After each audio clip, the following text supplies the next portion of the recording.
Teman-teman yang dirahmati Allah, kalau sesuatu terjadi dalam kehidupan teman-teman tidak sesuai dengan harapan dan keinginan teman-teman, katakan.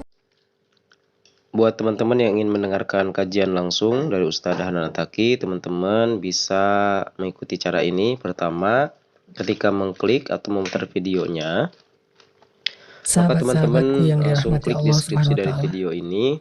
Kemudian teman-teman bisa lihat di deskripsinya ada tulisan berwarna biru, nah itu diklik sesuai dengan penjelasannya. Atau teman-teman bisa scroll ke bawah seperti ini. Nah, di sini ada segmen atau bagian. Nah, kalau teman-teman ingin langsung mendengarkan kajian Ustadz Hanan Attaqi, nah di sini ada segmen bagian kajian Ustadz Hanan Attaqi. Tinggal klik, maka akan langsung secara otomatis Bismillahirrahmanirrahim. Assalamualaikum warahmatullahi wabarakatuh. Semoga bermanfaat. Suatu ketika Allah Subhanahu. Bismillahirrahmanirrahim.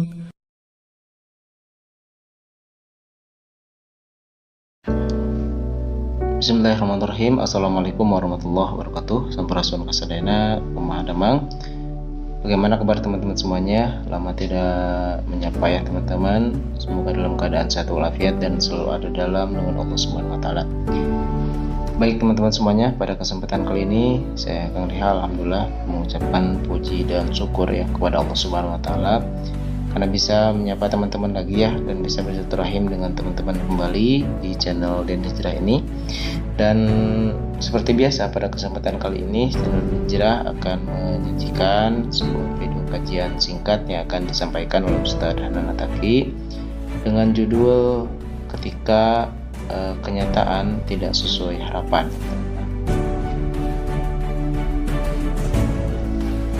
Nah ini ya teman-teman. Jadi dalam hidup kita ya pastilah kita banyak mengalami hal-hal yang memang kadang-kadang tidak sesuai dengan apa yang kita inginkan, apa yang kita harapkan teman-teman. Nah namun yang harus kita sadari ya bahwa kehidupan itu yang Allah berikan kepada kita itu tidak akan terlepas dari yang namanya ujian ya atau yang disebut dengan cobaan. Jadi berbicara tentang kehidupan berarti ya akan berbanding lurus dengan satu ujian ya, atau juga bisa dibilang cobaan. Nah dari ujian dan cobaan inilah yang nanti akan muncul ya tergantung sikapan tentunya ya. Misalkan ada harapan yang sesuai kenyataan atau ada juga yang bisa biasa saja. Nah semua ini akan muncul ya akan lahir semuanya tergantung dari cara pandang kita ketika kita menyikapi ujian yang Allah berikan kepada kita. Maka di sini berarti ujian cobaan ini akan dilihat dari sikap atau cara pandang yang kita miliki ketika ujian itu datang kepada kita. Cara pandang. Kenapa disebut cara pandang teman-teman? Karena pada nyatanya sebenarnya apa yang Allah berikan kepada kita tentukan itu semuanya terbaik. Tidak ada nasib yang buruk gitu ya. Semua nasib pasti baik gitu ya. Semua takdir yang Allah berikan kepada kita ya hambanya tentunya itu adalah terbaik dari Allah.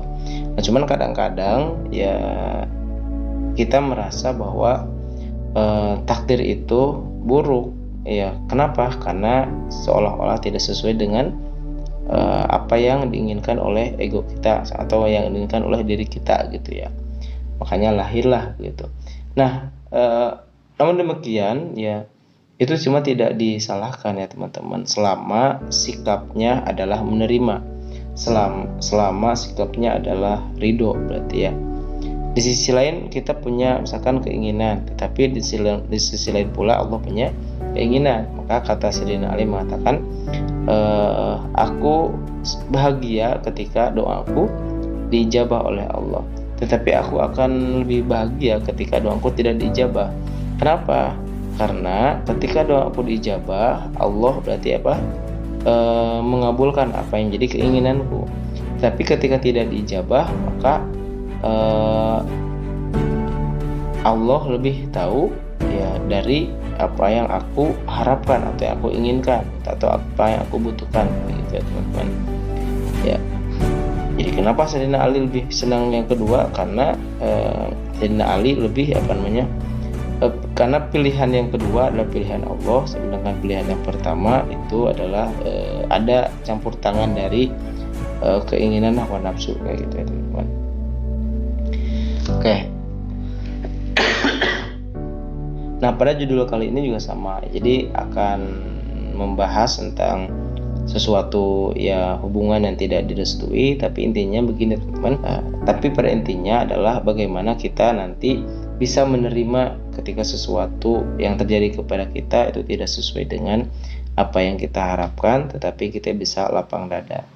Karena kalau kita ingat di surah Al-Baqarah ya, boleh jadi apa yang kita suka gitu ya, itu ternyata itu gak baik buat kita ya, atau misalkan sebaliknya. Tapi boleh jadi juga apa yang kita benci ternyata itu baik ya. Makanya di sini mah ikutin Allah saja berarti ya, karena sudah pasti kalau misalnya takdir Allah itu terbaik ya, dan belum tentu kalau kita mengikuti keinginan kita justru akan menuju kepada kehancuran ya. Karena kan sifatnya kalau misalkan manusia itu ketika dia mengikuti hawa nafsunya, kata Allah di surat Al-Asr itu adalah dia akan rugi gitu ya teman-teman. Oke, kita langsung simak saja teman-teman pembahasan dari Ustadz dan tadi terkait dengan ketika harapan ya tidak sesuai dengan kenyataan. Selamat menyaksikan ya teman-teman ya. Judul ini bukan hanya masalah jodoh, tapi juga bisa kita coba renungkan dalam kasus-kasus yang berbeda. Masalah pekerjaan yang ditolak lamarannya, masalah karir yang mungkin tidak sesuai dengan harapan kita, masalah usaha dan pekerjaan yang mungkin gak sesuai ekspektasi kita. Artinya banyak hal dalam hidup kadang terjadi tidak sesuai dengan apa yang kita harapkan. Lalu bagaimana cara kita menghadapinya? Coba kita renungkan satu firman Allah di dalam surat Al-Baqarah ayat 216. Di ayat 216 itu Allah berfirman, A'udzu billahi minasy syaithanir rajim. Bismillahirrahmanirrahim. Wa 'asa تكرهوا شيئا وهو خير لكم وعسى أن تحبوا شيئا وهو شر لكم والله يعلم وأنتم لا تعلمون. Dan bisa jadi kalian membenci sesuatu padahal itu baik untuk kalian. Dan bisa jadi kalian mencintai sesuatu padahal itu buruk untuk kalian. Dan Allah lebih tahu sedangkan kalian tidak tahu.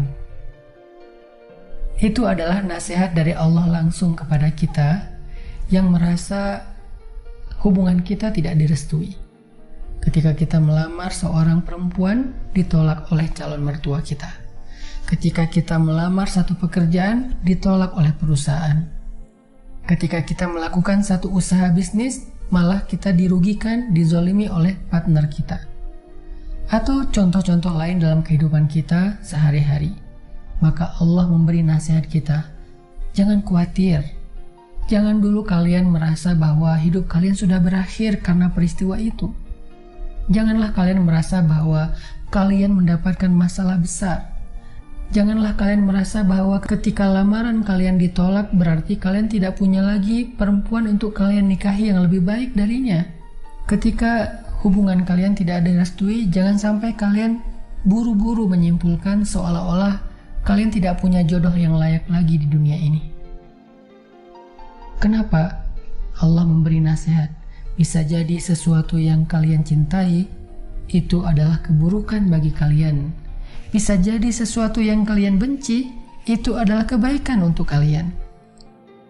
Dan ada satu kalimat yang paling penting di akhir ayat ini. Kalimatnya, dan Allah lebih tahu sedangkan kalian tidak tahu. Jadi teman-teman yang dirahmati Allah Subhanahu wa taala, ditolaknya lamaran kita, tidak direstuinya hubungan kita, ruginya kita dalam satu perniagaan, batalnya satu urusan, satu rencana dalam kehidupan kita, tidak selalu berarti keburukan. Jangan dulu kita berpikir bahwa kita sedang mendapatkan sebuah musibah besar atau kerugian besar atau kemalangan besar. Belum tentu.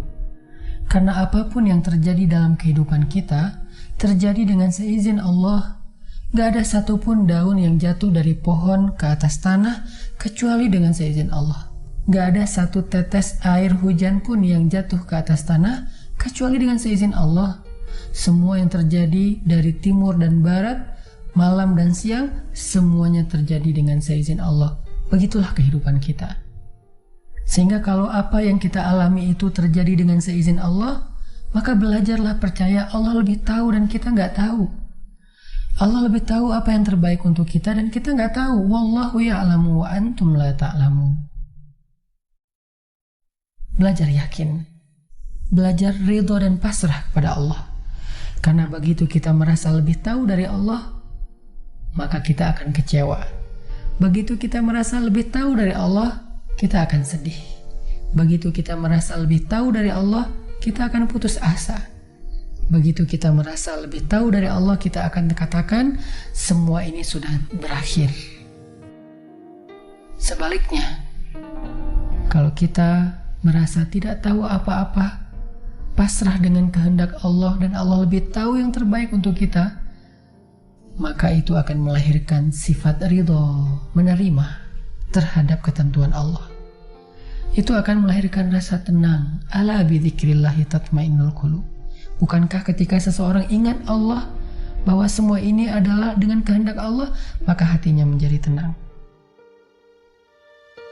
Teman-teman yang dirahmati Allah, kalau sesuatu terjadi dalam kehidupan teman-teman tidak sesuai dengan harapan dan keinginan teman-teman, katakan kalimat terakhir di ayat 216 surat Al-Baqarah. Wa asa an takrahu syai'an wa huwa khairul lakum wa asa an tuhibbu syai'an wa huwa syarrul lakum wallahu ya'lamu wa antum la ta'lamun. Barakallahu fikum. Alhamdulillah, itulah tadi pembahasan dari Ustadz Hanan At-Taqi. Jika kita simpulkan dari pembahasan tadi bahwa sebenarnya apapun yang terjadi ke dalam hidup kita, ya, baik itu dapat diterima oleh kita, ya, kebaikan ataupun keburukan, hal yang pertama kali adalah jangan dulu kita berpikir bahwa kita itu sedang mendapatkan sebuah musibah besar atau kerugian besar atau kemalangan besar, yang sebenarnya itu belum tentu. Karena apapun yang terjadi dalam kehidupan kita terjadi dengan seizin Allah. Termasuk juga tadi rasa kecewa, rasa misalkan sakit hati, nah itu semua juga atas izin Allah. Jadi gak ada satu tetes air hujan pun yang jatuh ke tanah, ya, kecuali semuanya atas izin Allah Subhanahu wa ta'ala. Makanya tadi dikutip bahwa kalau di surat Al-Baqarah ayat 216 itu, ya, boleh jadi apa yang tidak enak buat kita, justru disitulah ada kebaikan buat kita. Dan boleh jadi apa yang kita suka, belum tentu juga itu ada kebaikan buat kita. Sehingga dari sini kita belajar untuk percaya bahwa Allah lebih tahu dan kita enggak tahu. Allah lebih tahu apa yang terbaik untuk kita dan kita enggak tahu. Tuh, makanya wallahu ya'lamu wa antum la ta'lamun. Jadi belajar yakin, belajar ridho kepada Allah, maka kita tidak akan kecewa. Nah, begitu kita sudah merasa lebih tahu dari Allah, ya berarti kita akan sedih. Ya, begitu kita merasa lebih tahu dari Allah, ya kita akan putus asa. Maka kita harus sebaliknya. Ya, sebaliknya apa? Ya kita memang tidak tahu apa-apa. Allah lah yang Maha tahu. Dan kita harus yakin apapun yang terjadi terhadap diri kita, yaitu berarti semuanya pasti terbaik dari Allah. Maka yuk kita pasrahkan semuanya kepada Allah, serahkan semuanya kepada Allah, maka mudah-mudahan Dengan kita memasrahkan itu semuanya akan melahirkan sikap tenang dalam menjalani permasalahan-permasalahan dalam hidup kita. Tenang karena ini yang terbaik dari Allah, tenang karena ada Allah, tenang karena Allah yang akan membereskan semua permasalahan-permasalahan di dalam hidup kita. Baik, sekarang kita lanjutkan ke tema berikutnya, yakni terkait dengan rencana Allah pasti terbaik. Selamat menyimak. Assalamualaikum warahmatullahi wabarakatuh. Suatu ketika Allah Subhanahu wa ta'ala berfirman kepada Nabi Musa dan Nabi Harun, "La takhafa, inni ma'akuma asma'u wa ara."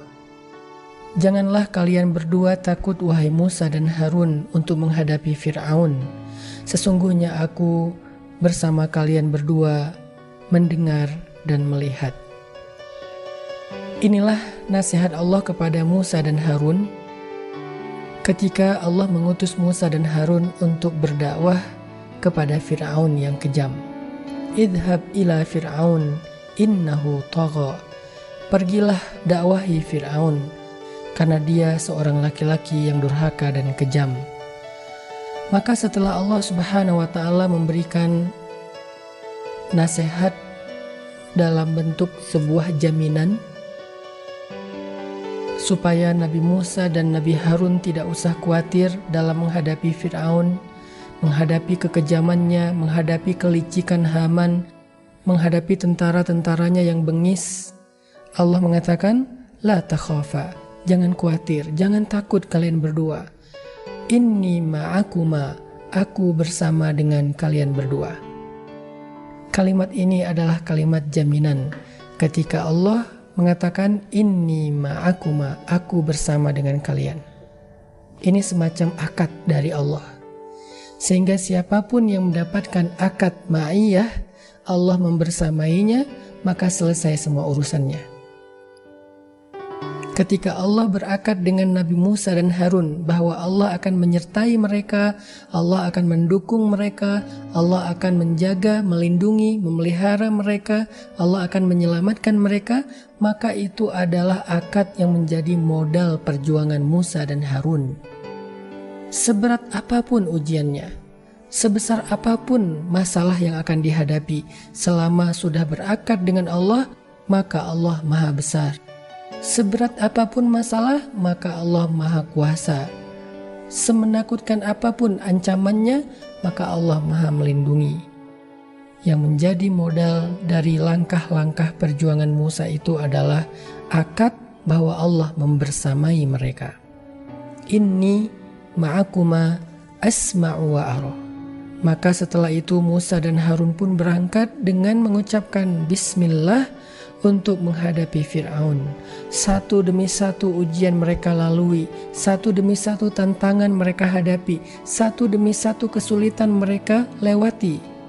Sampai akhirnya kita tahu puncak dari perjuangannya adalah ketika Musa dan pengikutnya lari keluar dari Mesir menuju ke Palestina, lalu di tengah jalan mereka dikejar oleh tentara Fir'aun yang dipimpin langsung oleh Fir'aun sendiri. Sampailah Musa dan pengikutnya di Laut Merah. Di hadapan mereka lautan, di belakang mereka musuh yang sangat banyak. Maka saat itulah pengikut-pengikut Musa dari Bani Israel mengatakan, "Ya Musa, sekarang bagaimana? Di hadapan kita laut dan tidak mungkin kita menyeberangi lautan itu dengan jumlah kita yang sangat banyak. Gak ada kapal yang muat untuk mereka semuanya. Di belakang kita musuh dan mereka mengendarai kuda-kuda yang cepat dan kita hari ini gak akan bisa selamat dari mereka. Sekarang bagaimana wahai Musa?" Apa jawaban Musa? "Kalla, inna ma'iya rabbi sayahdin." Enggak, kata Musa. Sesungguhnya Tuhanku membersamaiku dan Dia akan memberiku jalan keluar. Sama sekali Musa tidak terlihat panik. Dia dengan tenang mengatakan, "Kalla, gak mungkin. Sungguh Tuhanku membersamaiku dan Dia akan memberiku petunjuk." Kenapa Musa begitu tenang mengatakan ini? Karena Musa pernah berakad dengan Allah di awal perjuangannya ketika Allah mengatakan, La takhafa, inni ma'akuma asma'u wa ara. Janganlah kalian takut wahai Musa dan Harun, karena sesungguhnya aku akan membersamai kalian mendengar dan melihat. Sehingga akhirnya Allah berfirman kepada Musa di depan Laut Merah, Wahai Musa, hentakkan tongkatmu ke atas batu itu. Lalu Musa menghentakkan tongkatnya ke atas batu karang. Tiba-tiba dengan seizin Allah, laut itu terbelah seolah-olah memberi jalan kepada Musa dan pengikutnya untuk melanjutkan perjalanan mereka. Akhirnya Musa dan pengikutnya pun berjalan di antara tebing-tebing air laut yang tinggi.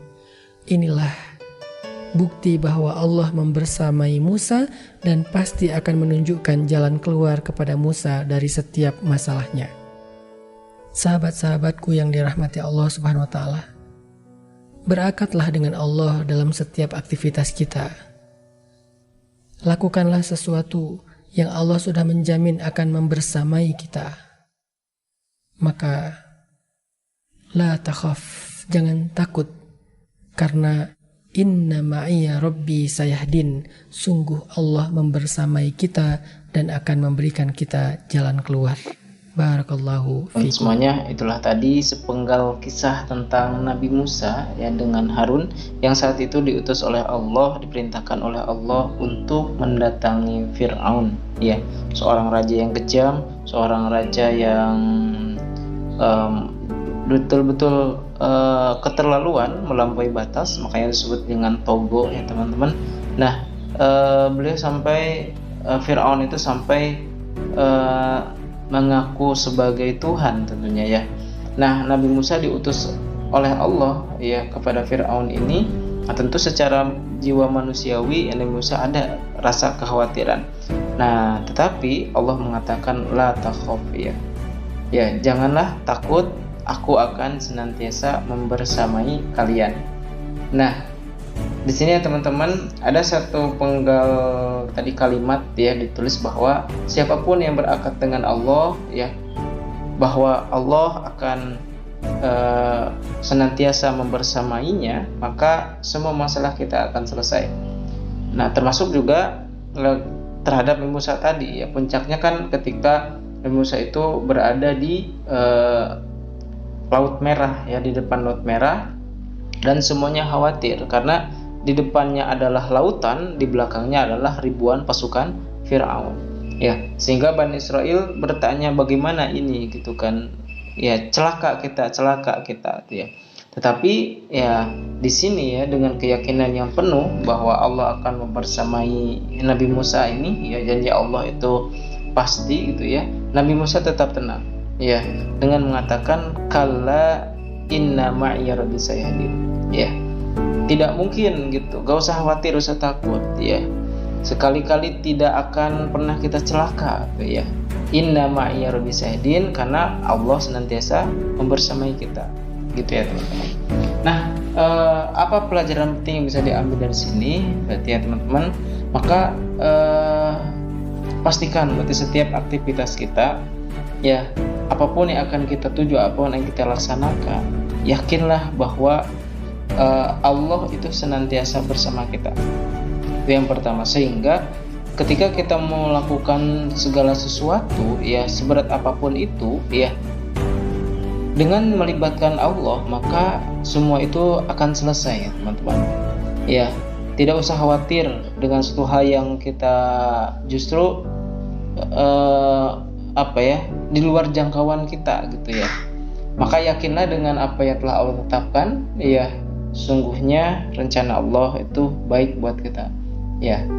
Oke, itu teman-teman, mudah-mudahan sepenggal kisah ini, kajian singkat ini bisa memberikan motivasi buat kita semuanya ya dalam hal menjalankan aktivitas kita, yakni untuk ibadah kepada Allah, dan mudah-mudahan Allah senantiasa membimbing kita dan yakin Allah senantiasa membersamai kita dalam urusan-urusan yang baik, sehingga apapun kebaikan yang akan dilakukan oleh teman-teman semuanya, oleh kita semuanya, maka selalu libatkan Allah dalam urusannya ya.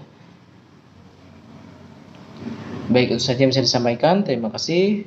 Assalamualaikum warahmatullahi wabarakatuh.